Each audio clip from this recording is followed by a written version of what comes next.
Күндүн маанилүү жаңылыктары менен Жалбырак ТВ каналынын бүгүн программасы. Студияда мен Тимур Владислав. Саламатсыздарбы? Алгач чыгарылыштын кыскача мазмуну менен таанышып алыңыздар. Коопсуздукту сактоо максатында Бишкек-Ош жолу 3 күнгө жабылды. Сузакта көмүрдүн ысына ууланып атасы менен баласы каза тапты. Бишкек ТЭЦ-теги кыңыр иштер улам чуалып чыгууда.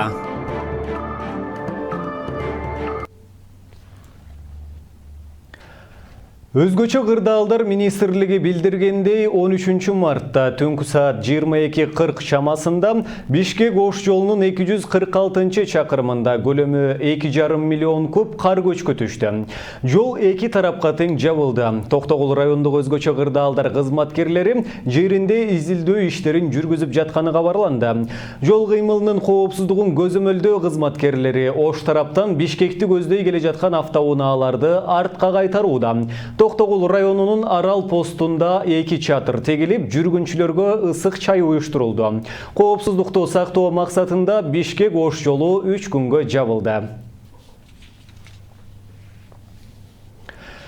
Үйдө жасалган салатка ууланды деген шек менен Өзгөн райондук ооруканасына жаткырылган 2 бала Ош шаарындагы жугуштуу оорулар ооруканасына которулду.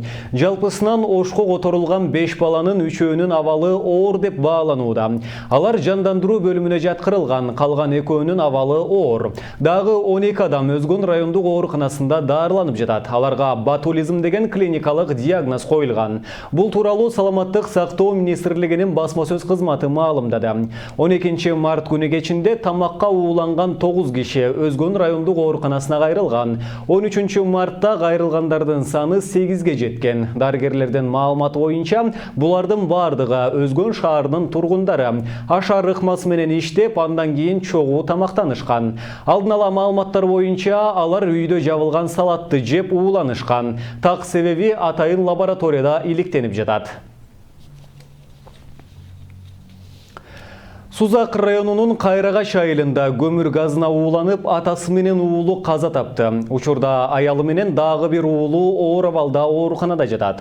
Окуянын чоо жайы боюнча толук маалыматтар ачыктала элек. Анткени уулангандардын жакындары тийиштүү тармактардын иликтөө иштерин жүргүзүүсүнө уруксаат беришкен эмес. Кененирээк кийинки сюжеттен көрө аласыздар. Бүгүн таң эрте Сузактын 28 жаштагы жергиликтүү тургуну жана анын 5 жаштагы баласы иске ууланып ооруканага жетпей каза болушту. Анын 26 жаштагы жубайы менен 2,5 жаштагы уулу Сузак аймактык ооруканасынын жандандыруу бөлүмүндө. Азырынча экөө тең эсине келе элек. Сузак аймактык ооруканасына тез жардам менен Абдукаримовдордун үй бүлөсүнөн 4 адам алып келген. Алып келген учурда эле атасы жана чоң уулу булар каза болуп калган. Келгиче эле уже каза болгон. Ал эми колуктусу менен кичүү баласы булар деген оор абалда келип жеткирилишкен.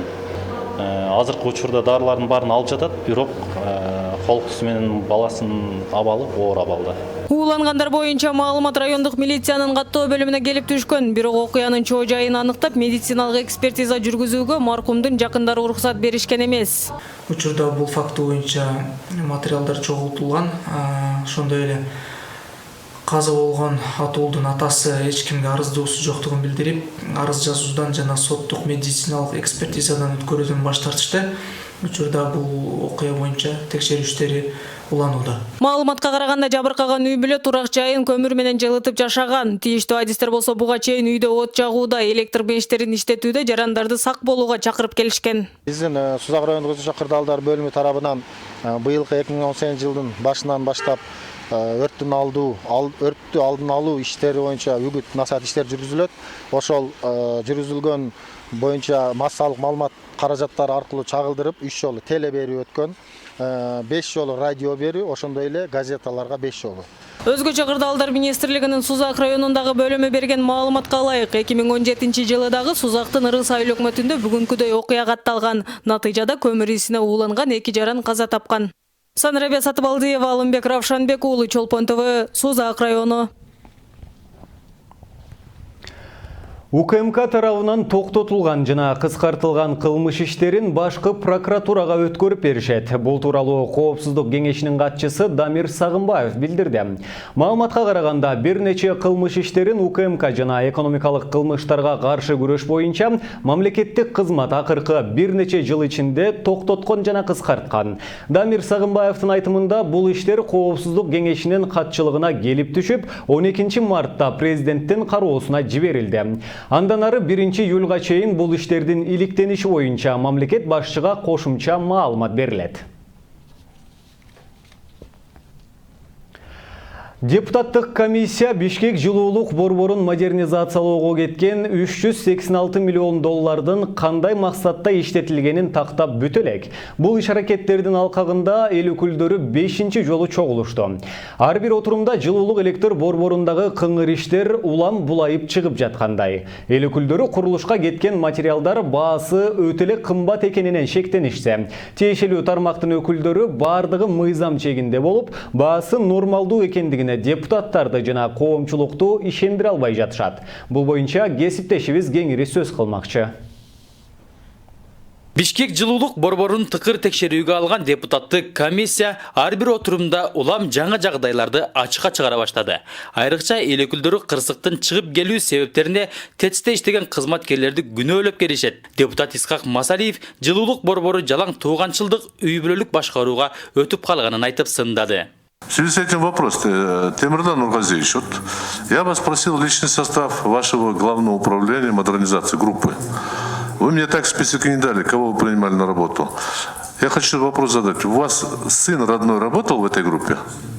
Он и сейчас работает. А вы как считаете, он что, выдающийся энергетик или что он закончил, где он работал?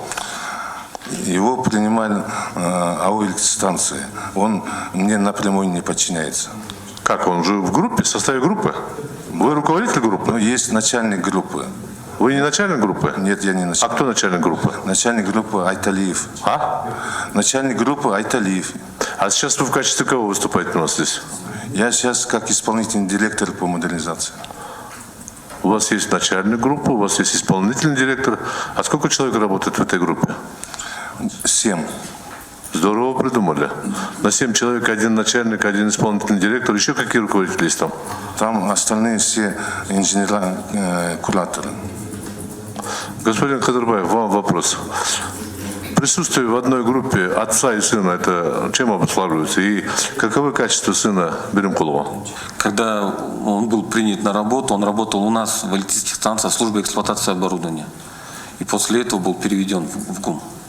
6 миллион кыргыздын арасында ата баланы чогуу бир жерге топтогон кандай болот бул? Вообще любопытная ситуация, уважаемые коллеги. Директор ТЭЦ один человек, начальник цеха его родной брат, в группе управления модернизации отец работает, специалистом сын работает. Ну совсем уят болуш керек го. Мыкты адис болгон күндө деле үйдө кеңеш берсе болот эле. Анан айлыкка отургузуп, чет өлкөгө жиберип. Вот что там, семейный клановый какой-то режим, что ли, в энергетике? ТЭЦти модернизациялоодо түшүнүксүз чыгымдар көп болгон. Комиссиянын өткөн отурумунда депутат Акылбек Жаманкулов 128 камеранын баасы кымбатка сатылып алынып келингенин сынга алган болчу. Буга жооп кайтарган ТЭЦтин өкүлдөрү видеокамералар дүйнөлүк базар баасынан арзан алынганын айтып актанышты. Алтындан болгон видеокамералар деп. Алардын баасы ортосу алганда бирөө бүгүнкү базарга караганда 12 эсе эң аз дегенде кымбат болуп чыгып атат. 12 эсе. Ошол боюнча коомдо суроолор пайда болуп атат.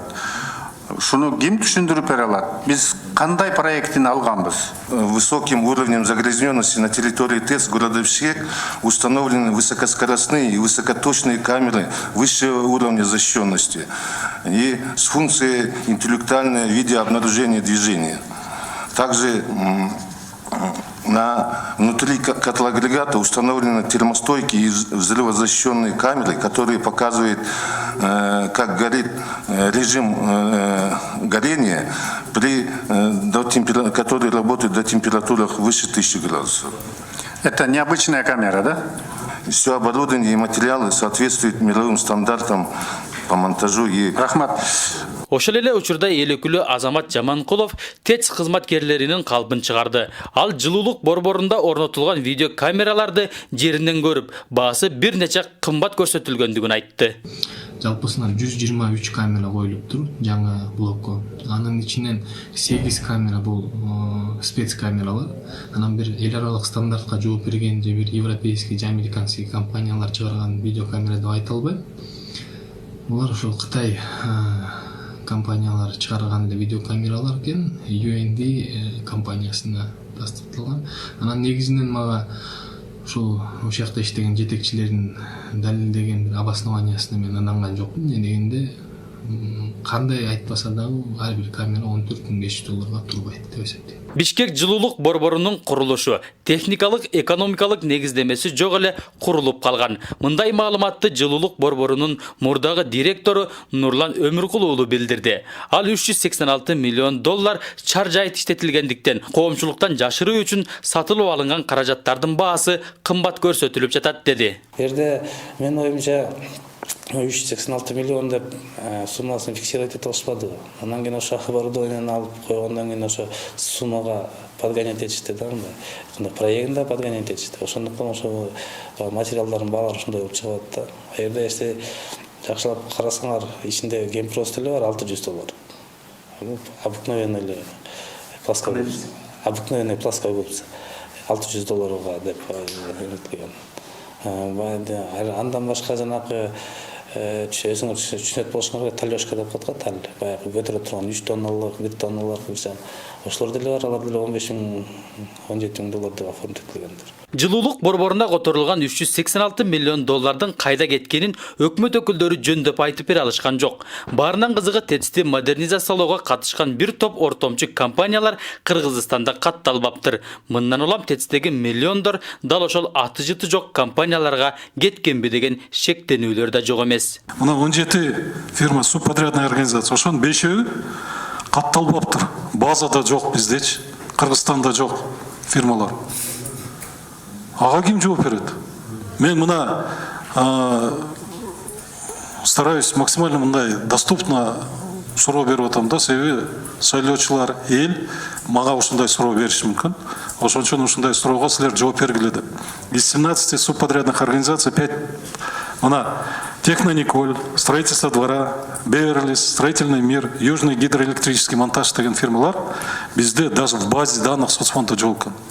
Бул субподрядный организациялар менен договорду түзөлө тийбейбиз. Биз ошо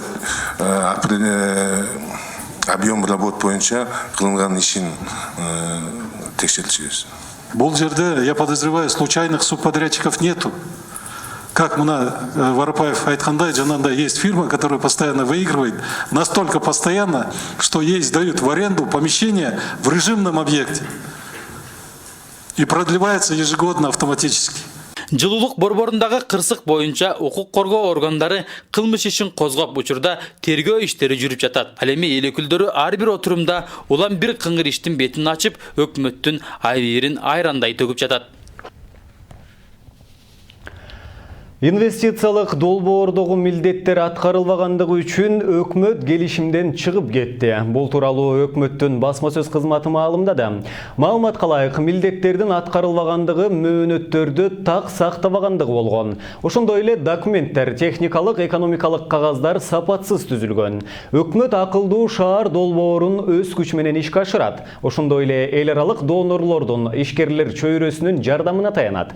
Биз инвестордун каражаты менен мүмкүнчүлүгүн пайдаланалы дегенбиз. Бирок инвесторлар долбоордун ишке ашыруунун кечеңдеткендигине, жолдогу абал кооптуу болуп, жарандарга коркунуч туулуп жаткандыгына байланыштуу долбоорду өз күчүбүз менен ишке ашыралы дедик дейт инвестиция тартуу агенттигинин директору Эсен Момункулов. Келишим күчүнө кире электигине байланыштуу өкмөт эч кандай экономикалык чыгым тарткан жок деп жазылат маалыматта. Бүгін жогорку кеңеште bir канча уақыт мурун Кыргыз өкмөтү убада кылган сүйүнчү акчага байланыштуу маселе каралды. Өкмөт сүйүнчү акча февраль айынын ортосунан тартып колго тие баштаарын убадалаган. Убаданын ичинде төрөлгөн ымыркайга 4000 сом, ал эми шарты катаал аймактарда 7000 сомдон берилери. Ата-энени документ топтоп убара кылбай төрөлгөндүгү тууралуу күбөлүк берилип жатканда түз эле социалдык фондко дагы электрондук түрдө жиберилери камтылган. Депутат Алтынбек Сулайманов алакчаны алыш үчүн ата-энелерден бир топ документ талап кылынып жаткандыгын сындап, социалдык өнүгүү министрлиги сүйүнчү акчаны бала туулгандыгы тууралуу күбөлүктүн гана негизинде дароо бере тургандай кылышы керек болчу деди. Сүйүнчү акча тууралуу мыйзам долбоорунун автору депутат Аида Касымалиева акчаны берүү башталбай жатып, коррупцияга байланып калгандыгын айтып, жарандар 500 сомго чейин пара акча берип жатышкандыгын билдирген.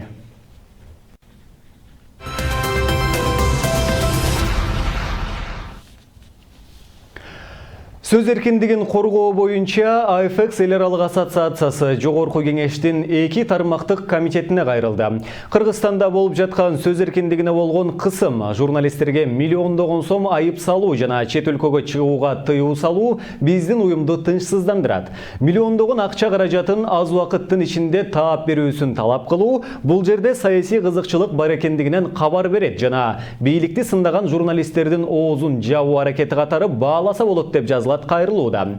АФЭКС эл аралык ассоциациясы Заноза сайтына жана анын негиздөөчүлөрүнө салынган 27 миллион сомду Чолпон Жакупованы чет өлкөгө чыгуусуна тыюу салынгандыгын, Элнур Алкановага коммерциялык сырды ачыктаган деген айып тагылгандыгын Сентябрь телеканалынын жабылышын мисал келтирген.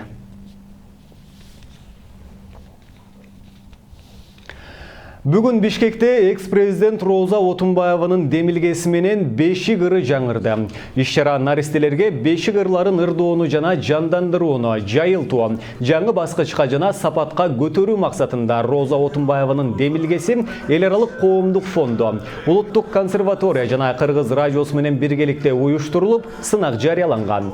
Аталган сынактын жыйынтыгы бүгүн чыгып, жеңүүчүлөр аныкталып, сыйлыктар тапшырылды. Айта кетсек, сынакка өлкөнүн ар кайсы аймактарынан 47 талапкер 55 ыр менен катышкан. Алардын 19-у пенсия курагындагы апалар болсо, 21 мугалимдер. Балабакча тарбиячыларынан 6, ар кандай кесиптин ээлеринен дагы 6, маданият үйүнүн кызматкерлеринен 4 айым катышкан. Сынак ырлары Муратбек Бегалиев төрагалык кылган комиссия тарабынан кылдат каралып, 15 ыр мыкты деп табылды. Ал 15 ыр Отунбаеванын демилгеси фонду тарабынан компакт дискке жазылып таратылды. Эрте жаштагы балдар ошолорду окутсак, ошолорго көп көңүл бурсак, ошол маанилүү. Биз баарыбыз сиздер менен сезип атабыз, көрүп атабыз. Дүйнө ушундай тез өнүгүп атат. Биз такыр эле төрттөн ортосунда артта калбайлы деп, биз да ошентип мындай аракет кылып атабыз. Аркасынан чуркап баратабыз, жете албай атабыз. Мисалы, мектептерде де бүгін такыр башкача окутуп атышат. Баягы алдыңыздагы класс, ана мугалим анда эле куюп атат, билим берип атат деген жок азыр. Азыр болсо мына Россияда ушундай бир 100 мектептер бар экен. Алар болсо такыр ушу класстын ичинде ким каякта басып жүрсө боло берет экен. Сабак жок. Проекттер бар екен. Проекттердің үстінде иштешет екен. Азыркы бүгүнкү турмуш ушундай талаптарды коюп атат. Бүгүн такыр башка формацияда башка ойлорду чыгарган балдар керек деп. Төрөлгөндөн баштап ушу 3-4 жашка чейин качан сүйлөй баштады, канча кило болуп төрөлгөн, качан сүйлөй баштады, качан баса баштады, андан нары деп ушундай иштин үстүндө азыр баарыбыз ЮНИСЕФ деген уюм эл аралык ошолордун башчылыгынын алдында биз иштеп атабыз. Биз ушинтип эмки муунду абдан мындай ойлонуп, илимдин негизинде абдан эле сабаттуу кылып өстүрсөк, Кыргызстан биз баары бир сабаттуу, күчтүү, билимдүү республика болобуз.